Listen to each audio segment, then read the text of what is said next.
Okay, welcome back everybody to Project COVID 1953, our 1953 Chevrolet 150 project.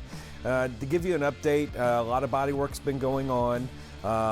It's not the most exciting thing to watch, so I haven't posted every little thing I've done, but there's a lot that's happening. So I'm still doing a lot of rust removal on the hood. I'm getting it down to almost to the point where it's ready to be primed with epoxy primer. That way I can seal in the good metal. And then also the grill that I disassembled. There are several pieces that were rusted and I soaked them in Evapo rust. Let them sit for almost a week, clean them up, and that did wonders on it to get things ready so I can just scuff them and prime them.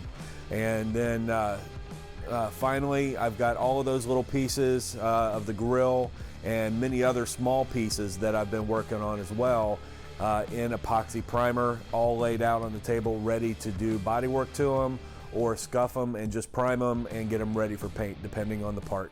So lots going on. Like I said, it's not the most exciting thing in the world, body work, and this is the kind of the unsung hero is the body work. It's all, the paint job's only as good as the body work. So there's going to be a lot of that going on, getting things ready to be able to be painted so it looks good. So that's what's happening now. Just wanted to give you an update, and there'll be more to come. Thanks a lot.